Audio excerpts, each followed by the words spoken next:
So I did my research project on the 5 love languages and how they affect our relationships, more specifically our romantic relationships, and if there's any really validity to the love languages and how they affect our relationships. So the 5 love languages are acts of service. Acts of service can be grabbing your partner a glass of water if they asked, doing their laundry, cooking, anything like that. Something that just makes your partner's life a little bit easier. The next one is quality time. Quality time is just spending undivided attention with one another. So no phones, just being present in the situation, maybe doing your favorite things together, something like that. The next one is words of affirmation. So telling your partner how much you love them, how you're so excited to see them, things like that. The next one is receiving gifts, which is just that. It doesn't have to be your partner's birthday or anything, just giving your partner something little or something big, anything in between. And then the last one is physical touch. Physical touch does not have to be sexual in any way. It can be holding your partner's hand, just being close to them, things like that. So in Chapman's The 5 Love Languages, written in 1992, it was based off a survey that he did, which was 108 women participants, and all from the ages of 20 to 68, in various lengths of relationships, so anywhere from 5 months to 30 years. So the study found that the women mostly preferred quality time over any of the other love languages. Yet there was also a part of the study that was a correlation between the satisfaction in their relationship and what kind of love language they had, or if their partner had the same love language as them. And there was no validity to that correlation. So whatever kind of love language you have, it does not mean that you'll have a better relationship than somebody that has a different love language, which is quite interesting. So what was kind of the definition of being satisfied in a relationship? So it just involves how both parties feel about the relationship and their mental state in the relationship, just being fulfilled in the relationship, and to maintain the relationship and being satisfied in it.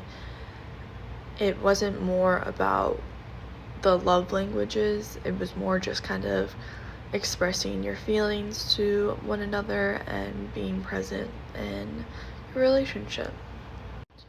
So some sources that kind of debunk Chapman's study were Egbert and Polk, when they did a study that they tested 84 students in the relationship to try to find a correlation between the love languages and the relationship quality, and there was no substantial evidence as to for there being a correlation. There is also Bland and McQueen, who did kind of the same project, and there's no evidence of having the same love language and being happier in the relationship. So, however, there is evidence to suggest that just talking about your love language and expressing your feelings to your partner had a bigger impact than just the actual love languages, and this was found by Hughes and Camden in 2020.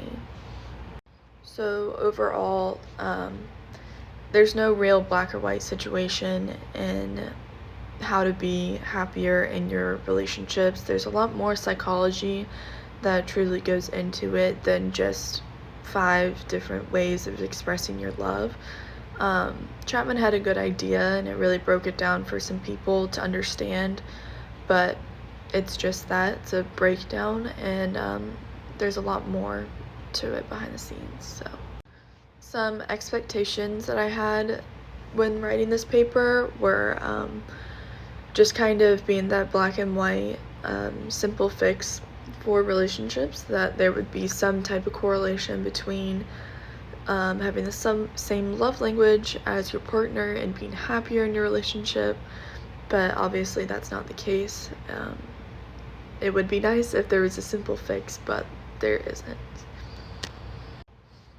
Some of the challenges that I had when writing this paper were kind of going through all the data between Chapman's work, Edgar and Polk.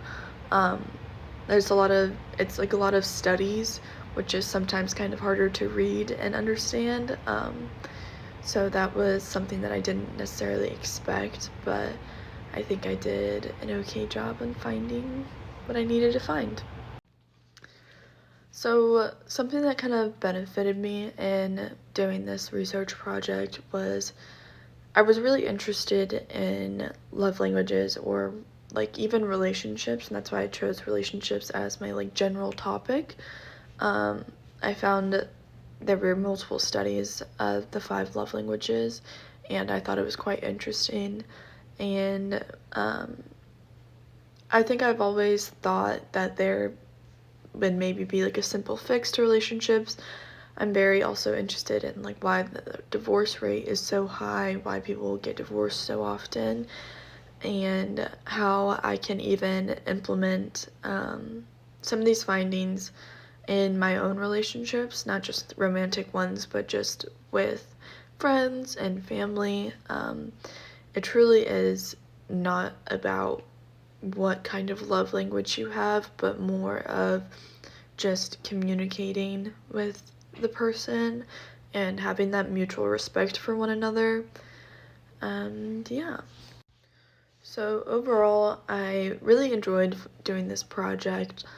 I think I kind of learned a lot about myself and just kind of the psychology behind relationships, which I thought was really interesting. So the key takeaway from this paper is that there's no easy, simple fix to anything, especially psychology related. That's why people have degrees in psychology, and there's just so much to it. And to really do your research about hot topics that you see online, the 5 love languages was a very hot topic, easy, clickable thing. So yeah, just do your research and